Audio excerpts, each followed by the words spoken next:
نحمد صلی اللہ رسول الکریم اعوذ باللہ من الشیطان الرجیم بسم اللہ الرحمن الرحیم الحمد للہ نستعینہ ونستغفرہ ونؤمن بہ ونتوکل علیہ۔ اللہ سبحانہ و تعالیٰ کا بہت بڑا احسان ہے کہ اللہ پاک نے امت کی فکر کرنے کے لیے اور فتنوں سے آگاہی حاصل کر لوگوں تک آگاہی پہنچانے کے لیے اس کام کے لیے قبول فرمایا۔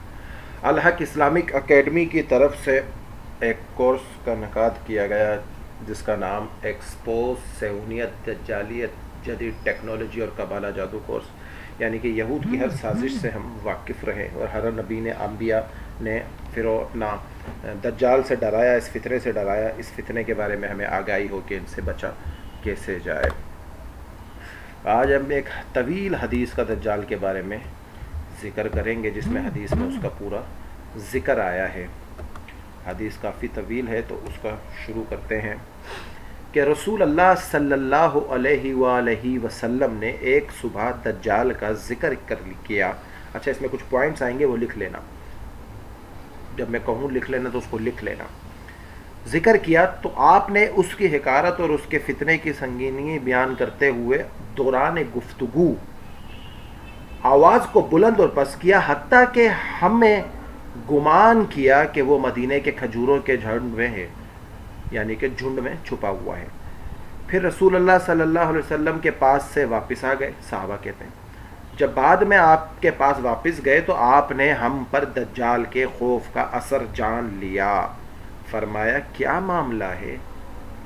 ہم نے عرض کیا اللہ کے رسول، آپ نے صبح دجال کا ذکر کرتے ہوئے اس کی حقارت اور سنگینی بیان کرتے ہوئے اپنی آواز کو بلند کیا اور پھر پست کیا، تو ہمیں یہ ڈر ہوا کہ وہ مدینے کی کھجوروں کے درمیان ہے۔ کنہوں نے عرض کیا؟ صحابہ کرام رضی اللہ تعالیٰ عنہ اجمعین جب صبح قصہ سن رہے تھے حضور علیہ السلام سے تو وہ پھر سن کر چلے گئے۔ جب واپس آئے تو ان کے چہرے پر ایک خوف تھا، اور وہ خوف کی وجہ سے صحابہ کرام رضی اللہ تعالیٰ عنہ کے مجمعین کے چہروں پہ ظاہر ہو رہا تھا، تو اللہ کے نبی نے پوچھ لیا کہ ایسا خوف آپ کے چہرے پر کیوں نظر آ رہا ہے؟ صحابہ نے کیا ریزن عرض کیا؟ یا رسول اللہ، ہمیں لگا کہ وہ باقاعدہ ادھر کھجوروں میں چھپا ہوا ہے۔ آواز آ رہی ہے سب کو؟ ہاں ٹھیک ہے، تو وہ چھپا ہوا ہے، تو ہم نے یہ محسوس کیا کہ وہ ادھر کہیں اس میں چھپا ہوا ہے اور وہ یہاں سے نکل کر یعنی کہ آ جائے گا، تو ہمیں ایسا لگا کہ کھجوروں کے درمیان ہے۔ آپ نے فرمایا دجال کے علاوہ دوسری چیزوں میں تم سے زیادہ ڈرتا ہوں، اگر وہ نکلے میں تمہارے درمیان بیچ موجود رہوں تو میں اس سے تمہاری جگہ خود نمٹ لوں گا، اور اگر وہ میں تمہارے بیچ موجود نہ رہوں تو ہر آدمی خود اپنی نفس کا دفاع کرے گا۔ یہ پہلا پوائنٹ کہ اگر میں موجود رہا تو میں نمٹ لوں گا اس سے، اور اگر میں یعنی محمد علیہ الصلوۃ والسلام آپ کے بیچ موجود نہ رہیں تو ہر آدمی اپنی نفس کا دفاع کرے گا۔ یہ جو اہم پوائنٹ ہے نفس کا دفاع، اس میں تمام روحانی معاملات، عملی معاملات، سنت پر عمل کے معاملات، عقیدے کے معاملات، عبادت کے معاملات، خدمت خلق کے معاملات، تمام معاملات اس میں ہیں۔ پھر اس پر بھی بہت لمبی جرا ہے، وہ پھر انشاءاللہ کریں گے۔ اور اللہ ہر مسلمان پر میرا خلیفہ جانشین ہے۔ دجال گنگرولے بالوں والا جوان ہوگا، اس کی ایک آنکھ انگور کی طرح کیا ہوگی؟ اس کی ایک آنکھ انگور کی طرح ابھری ہوئی ہوگی، تو ان میں اسے عبد الاعضیٰ بن قطان سے تشبیہ دیتا ہوں میں اسے۔ پس تم میں سے جو شخص اسے پالے اسے چاہیے وہ سورہ کہف کی ابتدائی آیات پڑھے، یعنی کہ جسے ہم اکثر ذکر کرتے ہیں اس فتنوں کو سمجھنے کے لیے، اس سے محفوظ رہنے کے لیے صبح شام سورہ کہف کی ابتدائی 10 آیات پڑھیں، اور جمعے کے دن پوری سورہ کہف پڑھیں، تاکہ اللہ ہم کو اس کے فتنے کی اس سے سنگینیت سے بچائے اور ہمارے اوپر اس کا وہ اثر طاری نہ ہو، اور اللہ ہماری اس سے حفاظت کرے تاکہ ہم لوگ اس سے بچے رہیں، اس فتنے میں الجھے نہ اور اس میں محفوظ رہیں، اس میں بچے رہیں۔ تو پہلی بات کیا کہ اس میں سورہ کہف پڑھی جائے۔ نمبر 2، شام اور عراق کے درمیان سے نکلے گا اور دائیں بائیں فساد پھیلائے گا، کون؟ دجال. یہ کہاں سے نکلے گا؟ یہ کل کس کا سوال تھا کہ دجال کہاں سے آئے گا. تو میں نے جو بتایا تھا کہ میرے خیال سے روڈ کی نشست پہ تھا یا برل کہاں میرے ذہن سے نکل گیا. برحال یہ پوچھا گیا تھا کہ دجال کہاں سے آئے گا. تو دجال جو ہے وہ شام اور عراق کے درمیان سے نکلے گا اور دائیں بائیں فساد پھیلائے گا. اللہ کے بندو ثابت قدم رہنا. ہم نے عرض کیا اللہ کے رسول روح زمین پر ٹھہرنے کی اس کی مدت کیا ہوگی؟ آپ نے فرمایا 40 دن. ایک دن ایک سال کے برابر ہوگا. ایک دن ایک سال کے برابر ہوگا. ایک دن ایک مہینے کے برابر ہوگا. ایک دن ایک ہفتے کے برابر ہوگا. باقی دن تمہارے دنوں کی طرح ہوں گے. ہم نے عرض کیا اچھا یہ پوائنٹ لکھ لو، ایک دن ایک سال کے برابر ہوگا دجال کا. اس پہ پھر انشاءاللہ پھر آگے بحر تبریہ کی جو نشست آئے گی اس میں پوری اس پر جرا ہے کہ ایک دن سے اگر اس کو جغرافیائی طور پہ سمجھا جائے تو وہ ایک دن ایک سال کے برابر کیسے ہو سکتا ہے. تو لوجکلی طور پہ جو لوگ لوجک مانگتے ہیں نا تو ان کو لوجک بھی دیا جائے گا انشاءاللہ. تو اچھا اور باقی دن نارمل دنوں کی طرح ہوں گے. ہم نے عرض کیا اللہ کے رسول بتائیں وہ ایک دن جو ایک سال کے برابر ہوگا اس میں ایک دن کی نمازیں کافی ہوں گی؟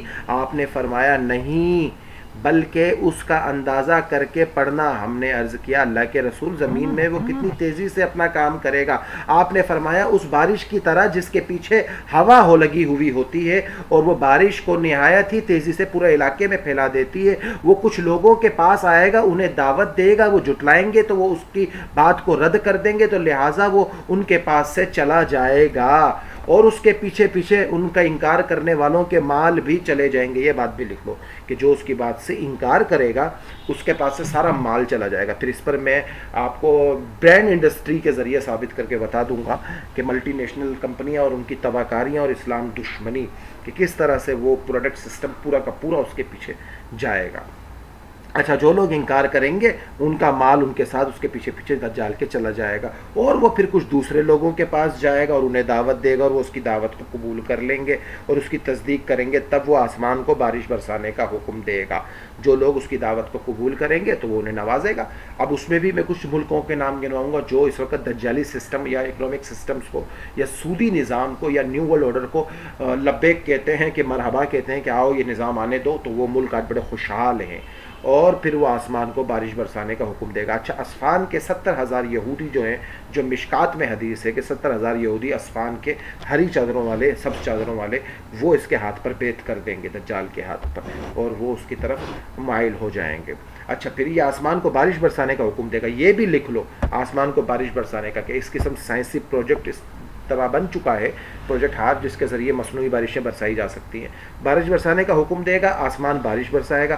نمبر 2 زمین کو غلہ اگانے کا حکم دے گا اور وہ غلہ اگائے گی. اس کو بھی لکھ لو ہائیبرڈ سسٹم یعنی کہ بیج کے ذریعے اپنا ایگریکلچر سسٹم کو مضبوط کیا گیا اور اس کے ذریعے یعنی کہ زمین سے بنا موسم کے بھی آپ کو پھل اور چیزیں اور آم وام فلاں چیزیں نکلوائی جا سکتی ہیں. دنیا میں آج بھی ایسے ممالک ہیں جہاں آم کا سیزن نہ ہو تو آم کی کاشت ہو رہی ہوتی ہے یا فلاں کسی اور سبزی کی کاشت نہ ہو تو اس کی کاشت ہو رہی ہوتی ہے. اور ایک قسم کی دال ہوتی تھی آج 50 قسم کی دالیں آ گئی ہیں، 50 قسم کے آم آ گئے ہیں، 50 قسم کے وہ چیزیں آ گئی ہیں. چائنا کا فروٹ چاہیے، دیسی چاہیے، چائنا کا اخروٹ چاہیے، پاکستانی چاہیے. تو اس قسم کی وہ چیزیں ایگریکلچر سسٹمز یعنی کہ بیج اور زمین کو غلہ اگانے کا حکم دے گا اور وہ غلہ اگائے گی. اس پر بھی انشاءاللہ پھر ایک پوری نشست ہوگی کہ گلوبل سیٹ فارم کیا ہے جس میں 10 لاکھ ٹن بیج رکھا ہوا ہے. اور اچھا زمین کو غلہ اگانے کا حکم دے گا اور غلہ اگائے گی. ان کے چرانے والے جانور شام کو جب چراگاہوں میں واپس آئیں گے تو ان کے کوہان پہلے سے زیادہ لمبے ہوں گے اور ان کی کوہانیں زیادہ کشیدہ ہوں گی اور ان کے تھن کامل دودھ سے بھرے ہوئے ہوں گے. پھر وہ کسی ویران جگہ پر آئے گا اور اسے کہے گا اپنے خزانے نکال. پھر وہ وہاں سے واپس ہوگا تو اس کے زمین کے خزانے شہد کی مکھیوں کے سرداروں کی طرح اس کے پیچھے لگ جائیں گے. پھر وہ ایک بھرپور اور مکمل جوان کو بلائے گا. اچھا یہ اس جگہ پر ایک ہے کہ یہ مدینے کے قریب کہیں جا کر ادھر کچھ لوگوں کو بلائے گا اور وہ کچھ لوگوں کو دعوت دے گا کہ آؤ ادھر آؤ تو ایک بندے آئیں گے. اور کچھ جگہ پر ثبوت ہے تھوڑا سا کنفرم اس کو پوری طریقے سے ایکسیپٹ کیا جائے یا نہ. برحال ایک جگہ ایک کہیں اشارہ آتا ہے کہ جس کو یہ بلائے گا وہ حضرت خضر ہوں گے.